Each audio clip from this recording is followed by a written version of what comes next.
Olá, abençoados! Graça e paz, bem-vindos ao canal da Graça Pura, me chamo André Pimentel. E hoje vamos ver mais uma mensagem, vamos falar sobre o homem Nico, o homem do pecado, lá de 2 Tessalonicenses. Meus queridos, vocês vão ter, no final dessa mensagem, vocês vão ter essa impressão, né? De que se esses escritos fossem para os dias atuais, aquele povo ali, a quem Paulo escreveu, essa carta que nós vamos abordar, pessoal de Tessalônica, era uma coisa sem sentido, né? Imagina você receber ali uma carta endereçada a você, mas para falar daqui a 2000 anos, quer dizer, 2000 anos contando com hoje, né? Porque isso não tem previsão. E por isso que eles erram sempre em suas previsões, e vocês vão entender isso no final. Meus amados irmãos, vamos então aí à cereja do bolo, né? Vamos falar aí de um tema muito bom para os dias de hoje, né? Mas vamos ao texto, segunda carta de Paulo aos Tessalonicenses, capítulo 2, versículo 1 e 2, e vamos lá. Diz o texto: agora, irmãos, vamos esclarecer algumas coisas a respeito da vinda de nosso Senhor Jesus Cristo e de nosso reencontro com Ele. Então essa palavra eu deixei em maiúsculo para você pensar um pouquinho nela dentro desse texto. Não se deixem abalar nem assustar tão facilmente por aqueles que dizem que o dia do Senhor já começou. Não acreditem neles, mesmo que afirmem ter recebido uma visão espiritual, uma revelação ou uma carta supostamente enviada por nós. Meus queridos, nós aqui deste canal já vimos em outras mensagens, né, que a vinda de Jesus se refere à destruição do templo e da cidade de Jerusalém. Nós vimos também a importância de Jerusalém dentro do contexto bíblico da nação de Israel. Essa é a verdade bíblica. Não é a verdade do cristianismo tradicional que prega que a vinda de Jesus é para o futuro dos dias de hoje, roubando da Bíblia o entendimento que ela nos dá. Já vimos também aqui neste canal mensagens em que eu abordei a ordem aos cristãos, né, que Jesus deu para eles fugirem da Judéia, para irem para as montanhas. Por quê? Porque a destruição estava por vir. Veja que está tudo dentro de um contexto. Não tem como você imaginar hoje aquele povo ouvindo Jesus falar se aquilo ali não era para eles. Vocês estão entendendo? E, igualmente também, isto os salvaria, claro, da destruição iminente daquele mundo, do mundo judaico, do judaico bíblico, que se referia a Jerusalém. Aliás, Jerusalém, meus queridos, era o mundo para Deus. Vou repetir. A Jerusalém terrestre, era o mundo para Deus. E o que estava fora de Jerusalém não era contado. A palavra reencontro desse texto aí que lemos, ela é importantíssima, pois reforça a ideia daqueles que um dia estiveram com o Senhor. Por isso que Yahshua disse que seria a geração dele que isso tudo iria acontecer. Por isso que ele fala, sugere uma reunião novamente com ele. Porque aquilo ali era para aquele povo, estava contextualizado com aqueles dias. Isso é muito importante a gente saber. E outra coisa, meus irmãos, cada ponto das cartas de Paulo, né, não somente de Paulo, como todos os discípulos, né, tinha uma especificação. E isso é de suma importância você entender e saber separá-los por ponto. Nunca devemos estudar a Bíblia como um assunto somente. Nós temos que sempre separá-lo pelos temas, por datas, por sua tradição, pelo seu contexto, porque senão corremos o erro do sistema religioso, que foi bater a Bíblia em um liquidificador e tomar. E isto aconteceu para a sua própria condenação. Por esta razão, meus irmãos, as instituições denominadas cristãs, elas são mais fortes do que a Bíblia. A Bíblia para eles fica em terceiro plano. O verso que nós lemos aqui demonstra que aquele povo ali de Tessalonicense, de Tessalônica, eles estavam aguardando o Apocalipse dentro de Jerusalém. Essa carta foi escrita em 50 depois de Cristo. E essa cidade, ela era distante da terra de Jerusalém. Ao olharmos com mais atenção a esta carta, passa-nos a ideia de que a vinda de Cristo, para eles ali, já tinha acontecido. Ou seja, para eles, para aquele povo de Tessalônica, Jerusalém já havia sido destruída.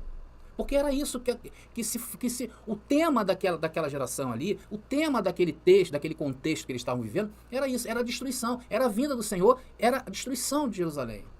Então eles pensavam que Jerusalém já havia sido destruída. E em resposta a isso, Paulo escreve no versículo 13, e vamos ler. Na segunda carta de Paulo aos Tessalonicenses, continuando no capítulo 2, agora no versículo 3. Olha, veja bem. Não se deixe enganar pelo que dizem, pois esse dia não virá até que surja a rebelião e venha o homem da perversidade, aquele que traz destruição. Irmãos, veja o que Paulo está dizendo aí. Ele está dizendo que a destruição de Jerusalém não viria até que a rebelião tivesse acontecido. E o líder da rebelião seria o quê? O homem do pecado. E este seria revelado. Ele então disse que tipo de coisas esse rebelde faria. Atenção, nós estamos falando do homem do pecado. E aí Paulo nos dá aqui dicas de quem ele seria e o que ele faria. Vamos lá. 2 Tessalonicenses agora versículo 4. Vamos prosseguindo, abençoados. Diz o texto: ele se exaltará e se oporá a tudo o que o povo chama de Deus, e a todo objeto de culto, e até se sentará no templo de Deus e se fará passar por Deus. Meus queridos, essa passagem ela é muito importante. A evidência é clara do homem do pecado, né? É uma evidência. Agora, esse texto aí está nos informando o que é uma indicação clara de quem seria este homem. E também nos mostra que não seria qualquer homem. Então, abençoado, só isso aqui, essa passagem, ela descarta qualquer hipótese, né, deste homem do pecado se levantar nos dias atuais. Sabe por quê, meus queridos? O templo foi derrubado no ano 70 depois de Cristo. E o texto está claro aí, não está claro? O que o texto está falando? O texto está dizendo que ele se fará passar por Deus e se sentará no templo de... E qual era o templo de Deus? O templo de Jerusalém. Isso descarta. E ainda que construam outro templo, como é a ideia de hoje, né? Estão com a ideia de hoje, este templo que poderá ser construído não terá valor textual e literal para Deus. Deixa eu voltar aqui com a minha imagem. Sabe por que, meu irmão, não terá se construir esse templo? Porque a aliança mudou de dedo. Quem está acompanhando a gente há mais tempo entende o que eu estou falando. Por exemplo, em relação ao verdadeiro homem da iniquidade, biblicamente falando, teria que ser uma pessoa que fosse fisicamente capaz de se levantar no templo e se proclamar ser Deus. Não era qualquer homem. Isso necessitaria que fosse, atenção, estou falando do homem do pecado daqueles dias, porque os dias de hoje já foi descartado, o tempo foi abaixo. Então, abençoado, isso necessitaria que essa pessoa estivesse vivendo lá antes do ano 70. Não pode passar do ano 70. Porque foi quando o templo foi destruído.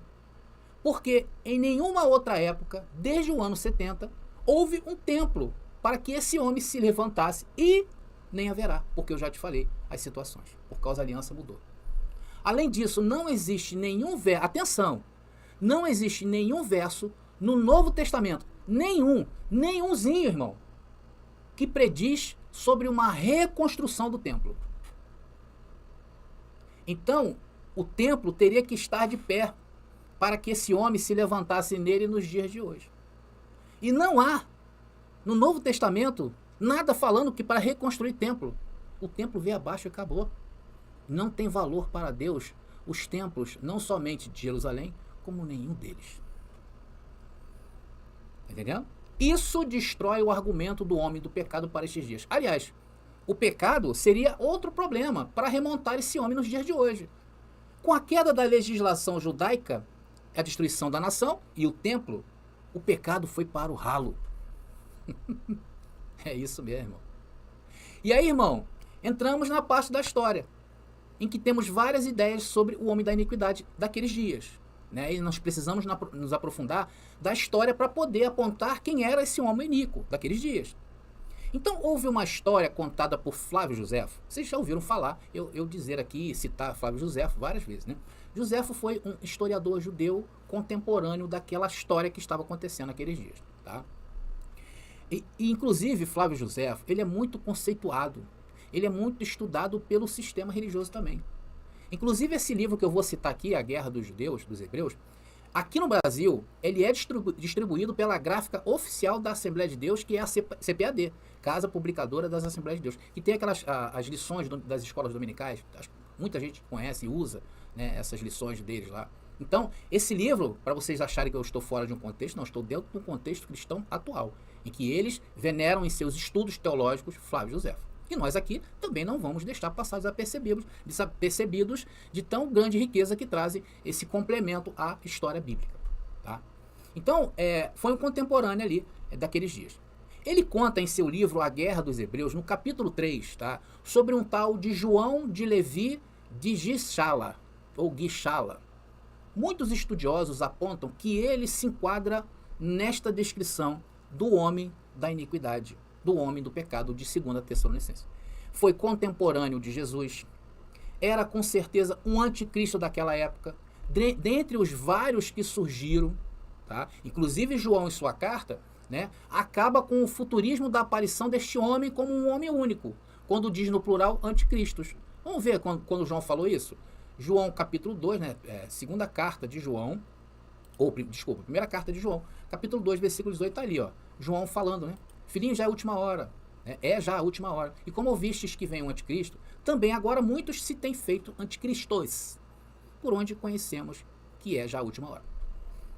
Então, abençoados, e também esse homem que eu acabei de citar, né, o João de Levi, de Guijala, né, o templo também estava de pé. Então você vê que ele se encaixa. Então, queridos, olha, mais uma vez vemos as escrituras destruindo a escatologia futurista do sistema religioso. Por isso, meus irmãos, que hoje há um litígio muito grande entre a igreja denominacional e a Bíblia. Eles estão em lados opostos. O historiador Joséfo, né, escreveu sobre como o tal de João Levi, né, era egoísta, inescrupuloso, com poderes persuasivos que convenceram muitos de que ele era o enviado de Deus para libertá-los. Ele se proclamou o Messias de Israel.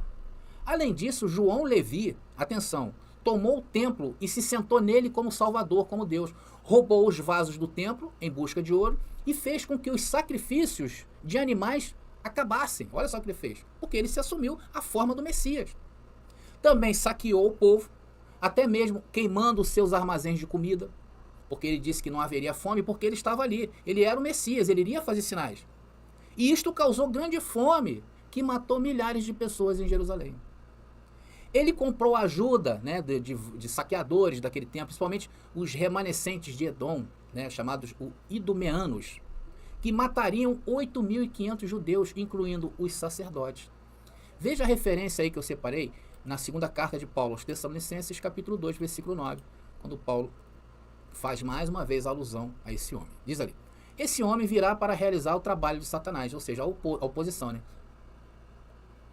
Com poder, sinais e falsas maravilhas. Tá aí, 2 Tessalonicenses, capítulo 2, versículo 9. Essa referência aí que Paulo faz a esse homem. Então, abençoados, o texto fala de sinais falsos, fala dos principais, né? Que João Levi declarou ser Deus e que livraria o povo dos romanos. Por isso que ele mandou ali que os armazéns de comida, né, dali do povo que vivia em Jerusalém fossem queimados, pela fé que Deus milagrosamente os livraria de seus inimigos. Mas, ao invés disso, o povo que levou em consideração este João morreram de fome. Mesmo o grande general romano Tito pediu que João Levi deixasse o templo para que ele não fosse destruído na batalha, e João recusou. João Levi fez com que o templo fosse destruído. Irmãos, sem ele, o templo poderia ter sido poupado por causa de Tito, que ele não estava considerando destruir o templo, ele não estava considerando. Tá? Por quê? Porque era uma das maravilhas do mundo antigo, o templo, né, daquela época de Herodes. Então, essa, queridos, é uma das hipóteses, tá? Pois haviam muitos anticristos, como João avisar em sua carta, e eu mostrei para você. Mas vamos prosseguindo aqui em Tessalonicenses. E Paulo continua falando mais sobre o homem do pecado. Vamos ver, 2 Tessalonicenses, capítulo 2, agora do verso 5 ao verso 7. Vamos ver que Paulo continua falando aí do homem do pecado. Não se lembram de que eu lhes falei disso tudo quando estive aí? E vocês sabem o que o está detendo? Pois ele só pode ser revelado quando sua hora chegar. Pois essa perversidade já opera secretamente e permanecerá em segredo até que se afastasse aquele que a detém. Meus irmãos, João não era apenas um líder rebelde, tá? Esse João é rebelde. Mas ele era um falso Messias. Ele afirmou ser uma divindade ao tomar o templo. E o único que ficava em pé dessa forma no templo era o sumo sacerdote. E neste caso aí, por isso que eu deixei para vocês, entre parênteses, esse nome, Ananus. Tá? Ananus era o sumo sacerdote nessa época em que foi escrita a carta de Paulo aos Tessalonicenses, lá por volta do ano 50 depois de Cristo. Então Ananus, ele tinha tremendas habilidades diplomáticas e tinha conseguido negociar tratados de paz com Roma muitas vezes. Ele evitou a guerra, né, esse sumo sacerdote. A fonte, irmãos, olha só, deixa eu dar uma aspas aqui. A fonte desse trabalho que eu estou expondo aqui nessa mensagem, tá? Ela foi retirada do livro Flávio Josefo, A Guerra dos Hebreus, tá bom? Isso é muito importante falar, né? Por quê? Porque muitos que não querem acreditar no contexto da Bíblia, quando afirmamos que este homem não pode ser para os dias de hoje, porque o Templo de Jerusalém foi destruído, e não há nada escrito no Novo Testamento que indique para fazer uma reconstrução de templo, tá? Como querem os cristãos e judeus. Este não terá valor bíblico, terá valor para a denominação, para o sistema religioso, mas para o contexto bíblico do que nós estamos mostrando aqui, não tem valor nenhum. Então, para essas pessoas que mesmo assim não acreditam no que estou falando, porque as pessoas podem dizer assim, mas André, por que os apóstolos não eram claros em seus escritos, né? Às vezes a pessoa pode falar, André, por que eles não fossem mais claros? É porque ficou uma incógnita aí, né? Primeiro, por causa do pensamento errado que nós temos a respeito da própria Bíblia. Então, há uma confusão, né? Quando você recebe essa palavra, ela vai contra a tradição daquilo que você recebe desde berço, tá? E, por outro lado também, porque se eles fossem claros em seus escritos, eles trariam complicações para que essa própria palavra corresse o mundo daqueles dias. Porque havia uma guerra iminente no ar, né? Você imagina aí se as pessoas hoje têm uma liberdade de escrita dentro da Ucrânia e dentro da Rússia. Claro que não se imaginam isso. Tudo lá deve estar sendo confiscado, porque pode ter algum segredo, alguma coisa, da mesma maneira naqueles dias lá, tá? Então, se eles fossem claros em suas passagens, a palavra não ia correr, tá? Por isso que muitos fatos narrados em suas cartas deixam muitas lacunas. Porém, as lacunas existem por quê? Porque nós estamos acostumados a ouvir esses livros de uma outra forma, de uma outra interpretação. Tá bom? Estão entendendo, abençoados? Porque muitas passagens nós temos que tentar buscar naqueles dias. E é isso que estamos fazendo, né? Nós estamos fazendo especulações naqueles dias. Porque tudo isto seria para aqueles dias, conforme, né? Conforme Jesus disse em Mateus, Mateus capítulo 24, versículo 34. Nós estamos obedecendo aqui o que Jesus falou, estamos em linha com o que Jesus falou. Olha aí, eu lhes digo a verdade, esta geração certamente não passará, até que todas essas coisas tenham acontecido. Todas essas coisas o quê? O homem da iniquidade, a besta, os anticristos, né? Tudo o que engloba a parousia na vinda de Jesus, que é a destruição de Jerusalém, do pacto, né? Da nação ali bíblica, judaica, e o surgimento de novos céus e nova terra. Lembrando, mais uma vez, que terra no contexto bíblico, desse contexto bíblico, é Jerusalém. Então, quando fala destruição da terra, destruição de Jerusalém, tá bom, meus amados? Então, a gente tem que sempre pensar Bíblia desta maneira, tá bom? Isso é saudável. Diferente do cristianismo tradicional, que matam vidas em suas previsões catastróficas sobre um apocalipse mundial para os dias atuais. Eu tenho conversado com alguns psicólogos que estão se chegando em graça, olha só coisa importante, né? Alguns psicólogos que estão chegando em graça, porque eles estão conseguindo enxergar, dentro disso que a gente está falando, uma libertação do povo. Porque eles sabem o que eles têm recebido em seus consultórios. Quando eu falo para vocês que o número de suicídio entre os cristãos só vem aumentando, número de divórcios, tudo isso, é por causa de todo esse contexto. Tá? Tá bom, meus queridos? Mas voltemos aqui ao texto, tá? Então, o sumo sacerdote Ananus, daquela época em que foi escrita essa carta de Tessalonicenses, era literalmente capaz de segurar a rebelião completa que João Levi estava querendo. Esse é o motivo de Paulo falar que aquele que segurava devia ser retirado do caminho, porque se não fosse retirado do caminho, talvez Jerusalém não fosse destruída e o templo não viesse abaixo. Mas tinha que vir. Até que Ananus, o sumo sacerdote, que segurava João e sua rebelião, foi morto. Aí começa o quê? A destruição da terra. Ou seja, de Jerusalém, a cidade. Veja o relato do livro de José, que eu separei aqui para vocês. Tá? Ele cita uma dessas passagens. Diz aí o texto. Eu não devo estar errado ao afirmar que a morte de Ananus foi o começo da destruição da cidade. E que a partir desse dia deve ser datada a queda de seus muros e a ruína de seus negócios. Tá? E o relato de José, esse relato aí, ele bate certinho com o que escreveu Paulo lá em Tessalonicenses, né? Na segunda carta, no capítulo 2, no versículo 8. Diz o texto. Então o homem da perversidade será revelado, mas o Senhor Jesus o matará com o sopro de sua boca e o destruirá com o esplendor de sua vinda. Quando a vinda do Senhor ocorreu? Quando? Com a destruição de Jerusalém. E finalmente lidaram com João Levi. Meus irmãos, ele foi a causa da rebelião que levou, atenção, ao ataque dos romanos, que levou João a queimar todos os mantimentos e declarar que eles precisariam de comida, porque ele era Deus e proveria a comida para eles. Então João, ele se colocou ali naquele período, esse João de Levi, como o homem do pecado, porque ele se declarou Deus. E como o povo Jerusalém já estava cercada, né, naqueles dias, foi quando ele foi destruído. Então esse João, ele alocou as milícias no templo, matou os sacerdotes e não apenas fez com que Jerusalém fosse destruída, mas mesmo o templo que os romanos não queriam destruir, João Levi era tão mau que nos surpreendeu. Ele acabou provocando a própria destruição da cidade. Meus amados irmãos, essa é a interpretação pura da palavra, sem entrar em litígio com ela, respeitando ela dentro do seu tempo.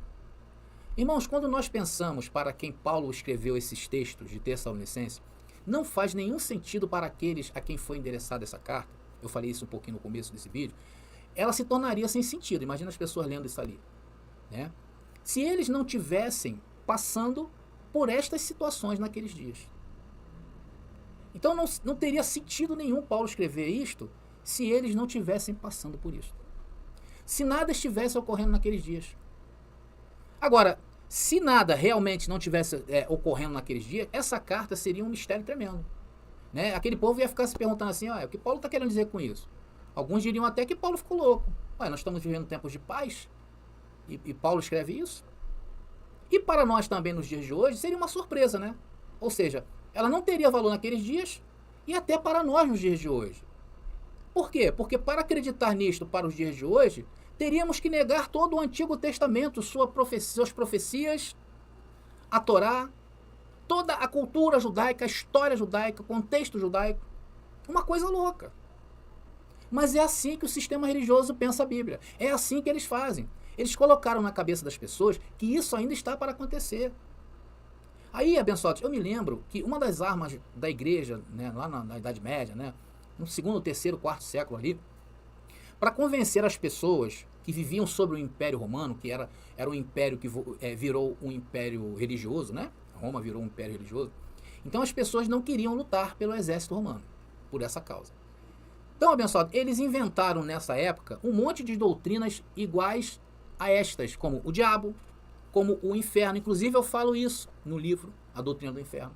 Eles inventaram isso, dizendo que quem não se alistasse em seus exércitos lá, não era de Deus, consequentemente era do diabo, e que iriam queimar no inferno.